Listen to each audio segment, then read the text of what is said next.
देखो, Robert Frost जो है एक अमेरिकन बहुत ही वेल नोन वर्ल्ड वाइड जो है फेमस एक पोएट है। उन्हीं की लिखी हुई ये पोयम है the road not taken. World famous poem है ये। इस पोयम के अंदर बहुत डीप मैसेज, डीप मीनिंग है। और रॉबर्ट फ्रॉस्ट की जो भी पोयम होता है उसमें हिडन मीनिंग बहुत होती है, मेटाफोर बहुत उसमें यूज हुआ होता है, इमेजिनरी का प्रयोग होता है। और इसी तरह सिंपल वर्ड में, सिंपल वोकैबुलरी में, insightfully day to day life की जो एक्सपीरियंसेस है वो अपने पोयम में जगह देता है, उसका यूज बहुत ज्यादा करते हैं। इसलिए जो रियल लाइफ होता है उससे बहुत ज्यादा कनेक्ट होता है, बहुत वो रिलेट करता है। यहाँ पे जो पोएट है रॉबर्ट फ्रॉस्ट, ये एक जंगल में ट्रेवल कर रहा होता है, जंगल में जा रहे होते हैं, जैसे कि ये देखो। और जंगल क्या है, फॉरेस्ट जो है उसमें पेड़ पौधे जितने जो होते हैं, ऑटम का सीजन होता है तो पेड़ की सारी पत्तियां जो लीव्स है वो येलोइश रहती हैं, येलो कलर के होते हैं। तो हम इसका line by line, word to word इसको हम ट्रांसलेट करेंगे, अंडरस्टैंड करेंगे, एक्सप्लेन करेंगे और इसको समझने की कोशिश करेंगे। देखो, two roads diverge into in a yellow wood. America में वुड, जैसे हम लोग वुड लकड़ी को कहते हैं, लेकिन वुड के मायने फॉरेस्ट की भी आता है, जंगल। और येलो, येलो मतलब पीला, है ना। तो जंगल में जो पेड़ होते हैं उसकी जो पत्तियां होती है वो येलो कब होते हैं, जब ऑटम सीजन होता है,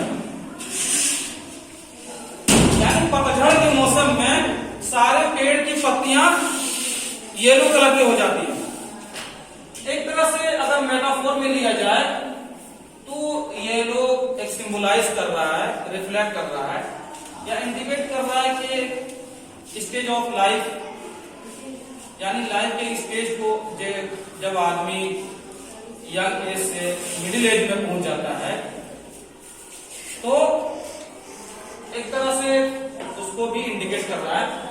तो इसका मायने क्या है कि to roads diverge in A yellow would. दो रोड, दो रास्ते डिवाइड हो जाते हैं, डाइवर्ज हो जाते हैं, अलग अलग हो जाते हैं एक जंगल में। And sorry I could not travel both. और सॉरी, मैं दोनों रास्ते पर नहीं चल सकता। And be one traveller long I stood. क्योंकि ट्रेवलर चलने वाला एक है, देर तक मैं वहां पे खड़ा। And look down one as far as I could. मैंने देखा जहां तक मेरी नजर पहुंची, मैंने रास्ते को देखा जहां तक नजर पहुंची। To where it bent in the undergrowth. वो रास्ते आगे जाकर के मुड़ जाता था और वहां पे झाड़ और झाड़ियां और पेड़ पौधे, ग्रास, इन सब अंडरग्रोथ की वजह से वो रास्ते कवर हो जा रहे थे, छुप जा रहे थे। तो ये फर्स्ट स्टैंजा ये कंप्लीट हुआ। इसका मेन थीम ये है कि बताना ये चाह रहा कि टू रोड्स मतलब है कि आदमी की लाइफ जर्नी जो होती है, जिंदगी का जो सफर होता है उसमें बहुत ऐसे सिचुएशंस आते हैं, ऐसा मोमेंट आता है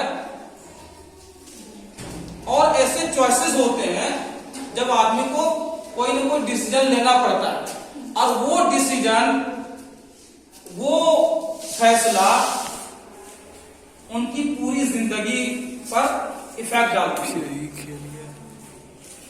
जैसे आदमी का डिफरेंट चॉइसेस होता है, डिफरेंट ऑप्शन होता है, लेकिन आदमी की बेबसी होती है, मजबूरी होती है कि आदमी सारे ऑप्शन को चूज नहीं कर सकता, सारे चॉइसेस को वो उसको उस पर वो फैसला नहीं ले सकते। किसी एक चॉइस को चूज करना होता है, किसी एक ऑप्शन को है ना चूज करना होता है, किसी न किसी पर जाने का उनको डिसीजन लेना होता है, लेकिन वो डिसीजन उनकी लाइफ को शेप करता है, उनकी लाइफ में बिग डिफरेंसेस, एक बड़ी जो है ना डिफरेंसेस क्रिएट करता है। अब वो या तो पॉजिटिव भी हो सकता है या फिर नेगेटिव भी हो सकता है।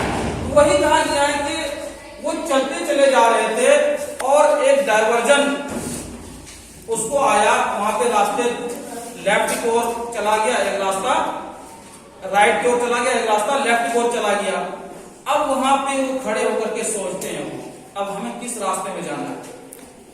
आदमी को डिसीजन लेने से पहले अपना एक्सपीरियंस, अपना इंटरेस्ट, अपनी कैपेबिलिटी या जो पोटेंशियल है उसको मेजर करते हुए आदमी को डिसीजन लेना चाहिए। फिर आदमी को उन सारी चीजों को एनालाइज करना चाहिए, यानी उसका जो प्रोज है, कॉन्स है, इसी तरह एडवांटेज, डिसएडवांटेज, इन सारी चीजों को एनालाइज करना चाहिए, इन सब चीज को ऑब्जर्व करना चाहिए। उसके बाद आदमी को डिसीजन लेना चाहिए। अगर इनकम्प्लीट इंफॉर्मेशन पर अगर जो है डिसीजन ले ले, बगैर सोचे समझे, बगैर एडवांटेज डिसएडवांटेज को देखे अगर वो डिसीजन ले ले, तो शायद के फ्यूचर में उनको रिग्रेट करना पड़े, पछताना पड़े। लेकिन आदमी सोच समझ करके, पूरे कंप्लीट इंफॉर्मेशन हासिल करके, एडवांटेज डिसएडवांटेज को कंपेयर करके अगर कोई लाइफ में डिसीजन लेता है, तो फिर उनकी जो फ्यूचर होती है उसमें रिग्रेट नहीं करना पड़ता, बल्कि वो सेटिस्फैक्ट्री होता है ना, सेटिस्फाइंग होता है, वो उसके गुड डिसीजन होते हैं। तो वही है कि वो जंगल में चले जा रहे हैं एक फॉरेस्ट में, और वो ऑटम का सीजन होता है, पतझड़ का मौसम होता है। अब वो रोड जो है ना दो डायरेक्शन में वो रोड डिवाइड हो जाता है। अब वो उनको कंफ्यूजन होता है, वो फैसला नहीं ले पा रहा होता कि अब हमें राइट की ओर उसमें बढ़ना चाहिए या फिर लेफ्ट की ओर इस डायरेक्शन में हमें जाना चाहिए। वो खड़े होकर के वो सोचता रहता है, जहां तक उनकी नजरें जाती है वो उसको उस रास्ते का असेसमेंट करता है, और फिर एक दूर तक जा करके वो रास्ते मुड़ जाते हैं, बेंड हो जाता है। क्योंकि आदमी की जो आंखें जो होती है वो स्ट्रेट डायरेक्शन को देखता है, सीधा देख पाता है, लेकिन उसकी भी एक लिमिट होती है। और रास्ता अगर बेंड हो गया हो, मुड़ गया हो, और फिर उसमें अंडर ग्रोथ हो, यानी झाड़, उसमें झाड़ियां हो और उसमें पेड़ पौधे उगे हुए हो, उससे भी रास्ता कवर हो जा रहा है, तो उसका एक विजन जो है एक लिमिट में जाकर के ब्रेक हो जा रहा है, आगे की रास्ता उन्हें पता नहीं, और वो डिसीजन नहीं ले पा रहा कि हमें राइट में जाना है या फिर हमें लेफ्ट में जाना है, और वो उसी सोच में वहां पे देर तक क्या है वहां खड़े रहते हैं। अब क्या होता है, सेकंड स्टैंजा देखो, then took the other just as fair and having perhaps the better claim because it was grassy and wanted wear, though as for that the passing there had warned them really about the same. अब उनको ऐसा लगता है, वो assessment करता रास्ते का, वो देखता है कि एक रास्ते में जो पत्तियां हैं, जो पेड़ से जो नीचे पत्तियां लीव्स गिरी हुई है, वो पत्तियां क्या है, तरोताजा है ना, उसमें कोई स्टेप्स के निशान नहीं है। ऐसा नहीं लग रहा कि इसमें आदमी चले हों, लेकिन एक रास्ता उनको ऐसा लग रहा है कि शायद के इसमें आदमी चला हुआ हो, आदमी ने वॉक किया हो। तो अब वो पोएट जो होते हैं उनको एक रास्ता ज्यादा अच्छा लगता है, क्योंकि वो ये नहीं चाहता कि भेड़ की चाल में चले हम, क्योंकि उनका नेचर जो होता है वो एक चैलेंज टेकर होता है, रिस्क टेकर होता है। रिस्क लेना या कुछ डिफरेंट करने का जो क्रेज है वो यहाँ पे सामने आता है कि then took the other just as fair, हमने दूसरे रास्ते को चूज कर लिया क्योंकि वो बेहतर था, अच्छा था, इजी था। एंड हैविंग, अब उसका जस्टिफिकेशन है, and having perhaps the better claim, कि वो रास्ता बेटर क्लेम कर रहा था, मोर अपीलिंग था, वो हमें ज्यादा अच्छा लग रहा था कि हमें इस रास्ते में जाना चाहिए। देखो उनका करेज सामने आ रहा, पोएट का, उनकी डेयरनेस, उनकी हिम्मत, वो ये नहीं चाह रहा कि हम कंफर्ट जोन में रहें, हम ऐशो आराम में रहें, सुकून में रहें, नहीं। एक रास्ता उनको लग रहा है कि इसमें आदमी ने वॉक किया है, आदमी के स्टेप्स इसमें पड़े हैं, इसमें लग रहा है सर कि इसमें ट्रैफिक गुजरी है, ये रास्ता ज्यादा सिक्योर और सेफ है। लेकिन दूसरा रास्ता क्या था, ज्यादा ग्रासी था, है ना, लेकिन वो उसी को चूज करता है, उसी में जाना उसको पसंद अच्छा लगता है, क्योंकि कुछ एडवेंचरस होता है। शायद वो रास्ता उसको बेटर क्लेम कर रहा है, यानी वो रास्ता उसको बता रहा है कि ये रास्ता ज्यादा अच्छा है, आओ और मेरे ऊपर चलो, इस रास्ते पर चलो। क्योंकि it was grassy and wanted here, क्योंकि उस रास्ते में घास ज्यादा था, वो रास्ता क्या था, ग्रासी था, और लेस वांटेड, लेस ट्रेवल था, उसमें लोग ज्यादा नहीं चले थे। वो कह रहा था कि उस पर चला जाए।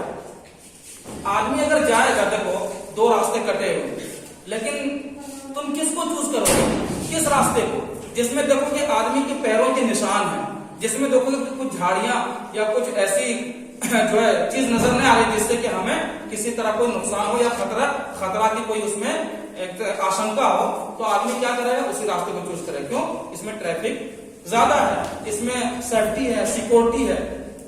लेकिन जिसके अंदर करेज होगा, हिम्मत होगा, कुछ डिफरेंट करने की अंदर एक जो है जज्बा होगा, है ना, कुछ अलग करने की, यूनिक करने की, है ना, एक अंदर में अगर उसकी एक कैपेबिलिटी होगी तो वो चाहेगा कि हम भेड़ की चाल में ना चलें, बल्कि हमें कुछ डिफरेंट करना चाहिए, कुछ अलग करना चाहिए, वो रिस्क लेना चाहेगा, वो एडवेंचरस पर क्या के अपने को जाना उसको अच्छा लगेगा।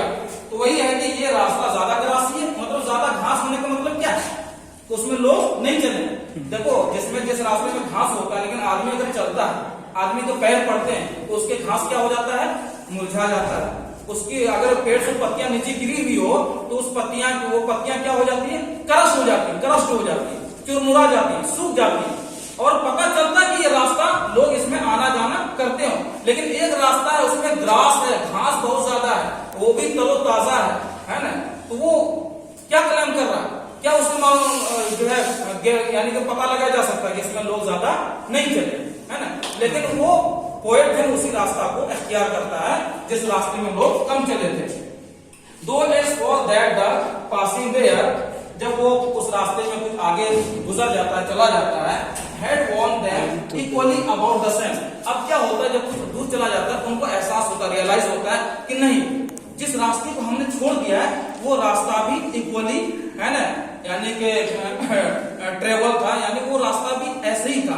आदमी की क्या होता है, लाइफ में कुछ ऐसे सिचुएशंस आ जाता है तो आदमी को डिसीजन लेना होता, फैसला लेना होता। फॉर एग्जाम्पल जैसे जो शादी ब्याह का मौका, तो वो एक बड़ा डिसीजन होता है ना। अब क्या है कि कोई एक डिसीजन ले लिया, अब उसमें आगे चलते चला जाता है, फिर आगे कई चॉइसेस आता है, कई तरह के डिसीजन लेने होते हैं। अब उनके लिए रिटर्न होना, फिर से उस पॉइंट में आना उसके लिए इम्पॉसिबल जैसी बात हो जाती है ना। लेकिन आदमी जब तक डिसीजन ना ले, चॉइसेस होता है। जैसे कि अभी 10th क्लास के जब जो है आप लोग उसमें 10 के पास आउट हो जाओगे तो स्ट्रीम डिसाइड करना होगा, तुम्हारे सामने भी चॉइसेस होंगे।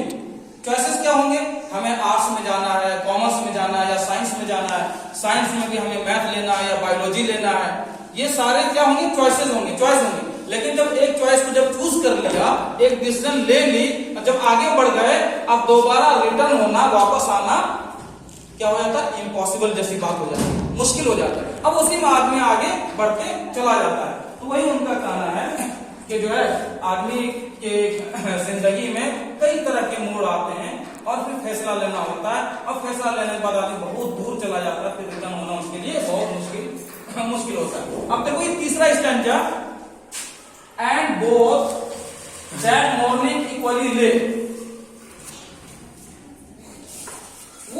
है सुबह कि दोनों रास्ते पड़े हुए, जाहिर से बहुत देर तक वहां पे खड़ा रहा, और रास्ते यहाँ पे वहां पे कोई ट्रैफिक नजर नहीं आती, कोई आने जाने वाला कहीं कोई उनको नजर नहीं आता, दोनों रास्ते पड़े हुए हैं। In leaves no step had trodden black, पत्तियों में किसी तरह किसी के चलने की कोई निशान नहीं है। पत्तियां बता रही हैं कि इस पर किसी के स्टेप नहीं पड़े हैं, किसी के कदम इसमें नहीं पड़े हैं। नहीं, अगर किसी के कदम पड़ता, इसमें कोई वॉक करता, कोई अगर इसमें चलता, कोई ट्रैफिक गुजरती, तो पत्तियां क्या होती, चुरमुरा जाती, टूट जाती, उसके कलर भी चेंज हो जाते, है ना। लेकिन वो ताजा थी, पत्तियां ये बता रही थी कि कोई उसमें नहीं चला है। Oh I kept the first for another day. आप देखो यहाँ पे पॉजिटिव निगेटिव दोनों हो सकता है, और इसका यूज होता है पॉजिटिव सेंस में भी और नेगेटिव सेंस में भी। क्या करा, आई kept the first for another day, मैंने पहले रास्ते को क्या कर दिया, छोड़ दिया दूसरे दिन के लिए। अब वो पोएट यहाँ पे खड़ा है, अब उसको समझ में नहीं आ रहा इधर जाए या इधर जाए, एक रास्ते को छोड़ना ही पड़ता। जाहिर सी बात है, एक आदमी की मजबूरी है, बेबसी है, लेकिन आदमी का लक्ष्य होता है, आदमी की एक चाहत होती है, आदमी के लालच होता है कि वो इम्पॉसिबल चीज को भी पॉसिबल करना चाहता है, जो असंभव चीज है उसको भी संभव करना चाहता है ना। तो इसी तरह से, लेकिन आदमी की अपनी बेबसी मजबूरी है कि जो है दोनों रास्ते में आदमी नहीं चल सकता, किसी एक रास्ते को छोड़ना ही पड़ेगा। अब वो क्या करता है कि एक रास्ते को छोड़ देता है, और इस उम्मीद पर वो ये एक्सपेक्ट कर रहा होता है कि कभी फिर चांस मिले तो दूसरे दिन हम क्या करेंगे, उस रास्ते में चलने का हम एक्सपीरियंस ले लेंगे, चलेंगे उसमें। लेकिन फिर yet knowing how way leads on to way, ये सब कुछ जानते हुए कि रास्ता हमें बहुत आगे ले जाएगा, फिर वहां से दूसरे रास्ते निकलेंगे। देखो वो एक रास्ते को छोड़ रहा किस बात पर, कि चलो अभी इस रास्ते में चलेंगे, फिर कभी मौका मिले तो इस रास्ते में भी चल के देखेंगे। लेकिन वो अच्छी तरह जानता है, जब हम एक रास्ते में चल दिए, यानी कि हमने एक चॉइस को चूज कर लिया, हमने डिसीजन, फाइनल डिसीजन ले लिया, अब हमें वहां से रिटर्न होना बहुत मुश्किल है। अब जिंदगी में, लाइफ में दोबारा चांस नहीं मिलेगा कि हम फिर उस पॉइंट पे आकर के हम डिसीजन ले पाए। आदमी जिंदगी में कोई बड़ा डिसीजन होता है ना, अब जब डिसीजन ले लेता है ना, अब उसका फ्यूचर वही शेप करता है। जो भी डिफरेंसेस होता है ना, उसको उसी चॉइस की चूज करने की बुनियाद पर या उस फैसले लेने की बुनियाद पर, अब उनके लिए रिटर्न होना, फिर से उस पॉइंट पर आना, जबकि उसके पास कई तरह की चॉइसेस, कई तरह के ऑप्शन, कई तरह की पॉसिबिलिटी थी, लेकिन वहां तक आना उनके लिए पॉसिबल नहीं होता है, क्योंकि जिंदगी फिर वो चांस नहीं देती है। तो ये सबको जानते हुए कि अभी जिस रास्ते में हम चल रहे हैं वो रास्ते हमें कहीं और ले जाएगा। I doubted if I should ever come back, मुझे डाउट है कि मैं शायद कभी भी कम बैक वापस ना आ पाऊं। एक रास्ते में चला जा रहा है, वहां से फिर रास्ते मुड़ेंगे, फिर दूसरा रास्ता निकलेगा, फिर तीसरा रास्ता, फिर आदमी जो उसमें उलझ जाता है, उसमें परेशान हो जाता है, फिर उस पॉइंट को, उस सारे ऑप्शन को, उस सारी चॉइसेस को आदमी भूल जाता है, फिर वो चांस भी उनको जिंदगी में दोबारा नहीं मिलता कि उस पॉइंट पर आ पाए, है ना। इसीलिए आदमी को डिसीजन बहुत ही सोच समझ करके लेना चाहिए, बहुत ही कंप्लीट इंफॉर्मेशन हासिल करने के बाद उसके एडवांटेज, डिसएडवांटेज, उसके नफा नुकसान, फायदे और नुकसान क्या कुछ है, इन सारी चीजों को है ना एनालाइज करके आदमी को डिसीजन लेना चाहिए। उसमें क्या होता है कि फ्यूचर में उनको पछताना नहीं पड़ता है, वो रिग्रेट नहीं करना होता, बल्कि है ना वो सेटिस्फाइंग होता है, आदमी उसमें खुश होता है। अब देखो ये चौथा स्टैंडर्ड शुरू हो रहा है, I shall be telling this with a Sai. अब वो देखो फ्यूचर में चला गया, वो एक इमेजिन कर रहा है कि आगे हम क्या करेंगे, कि हम कहेंगे, एक डीप ब्रीथ लेकर के, एक लंबी गहरी सांस लेकर के कहेंगे। मतलब यह है कि जब हम, हमारी एज गुजर जाएगी, जब हम बड़े हो जाएंगे, मतलब बड़े के यानी हमारी यानी कि एक एज जो है ना, यानी कि मिडिल एज या उससे ज्यादा हो जाएगी, तो हम यानी कि अपने बच्चों को या और भी जो लोग हैं उनको हम बताएंगे कि हमारे एक ऐसा मोमेंट था जिसमें कि काफी चॉइसेस, डिफरेंट चॉइसेस था हमारे सामने, पॉसिबिलिटी थी, ऑप्शन था। लेकिन अभी स्टेज के जहां पे मैं स्टैंड कर रहा हूं, अभी जो हमारी सिचुएशन है, जो भी कुछ अभी मैं हूं, वहां पे जो मैंने डिसीजन लिया था, उसी की वजह से जो हमारी लाइफ में डिफरेंसेस क्रिएट हुआ है, सिर्फ उसी डिसीजन की बुनियाद था। तो वही वो कहना चाह रहा है कि हम कहेंगे लंबी गहरी सांस लेकर के, somewhere ages and ages hands, जब यानी कि उम्र गुजर जाएगी, एक लंबा जमाना हो जाएगा, एक लंबा टाइम हो जाएगा, two roads diverge in a wood and I, यानी कि दो रोड डाइवर्ज यानी कि अलग हो रहे थे, डिवाइड हो रहे थे एक जंगल में और मैं। अब यहाँ पे देखो, यहाँ पे जो पोएट है यहाँ पे डैश लगा कर छोड़ देता है यहाँ पे। I took the one less traveled by, मैंने उस रास्ते को अपनाया, उस पाथ को मैंने चूज किया, चलना पसंद किया जो लेस ट्रेवल रूट था, जिसमें लोग कम चले थे। And that has made all the differences, देखो इसका पूरा एक तरह से पोयम का थीम जो है ना, इसी सेंटेंस में आ जाता है कि ये सब के सब हमारी जिंदगी में जो भी डिफरेंसेस हुआ है, जो भी फर्क आया है, वो सब के सब उसी डिसीजन की बुनियाद पर हुआ है। वही जो मैंने डिसीजन लिया था, है ना, उन्हीं ने हमारी जिंदगी में एक बड़ा डिफरेंस क्रिएट किया। अब जो भी हमारी अभी की पोजीशन है, जिस सिचुएशन में अभी हूँ, लाइफ के जिस स्टेज में हूँ, उसी डिसीजन की बुनियाद। अब ये पूरा पोयम इसका ट्रांसलेशन हुआ। अब इसका मेन जो थीम जो है ना, वो यही है कि आदमी की लाइफ में कभी न कभी ऐसा मोमेंट आता है जब उनको डिसीजन लेना पड़ता है। उस वक्त उनके पास चॉइस होता है, ऑप्शन होता है, पॉसिबिलिटी होती है। लेकिन एक बार जब आदमी डिसीजन ले लेता है, डिसाइड कर लेता है किसी एक पाथ को, किसी एक रास्ते में जाने को, अब दोबारा लाइफ उसको चांस नहीं देती है उस पॉइंट पर आने का जहां पे उनके लिए बहुत सारे ऑप्शंस या बहुत सारे चॉइसेस था। जब डिसीजन ले लेता है, अब उसी में आगे उनकी जिंदगी गुजर रही होती है, और फिर जो है उनकी जिंदगी में जो भी कुछ पॉजिटिव निगेटिव जो भी डिफरेंसेस आता है, वो उन्हीं डिसीजन की बुनियाद पर होता है। इसलिए आदमी को डिसीजन जब भी लेना हो, जो भी फैसले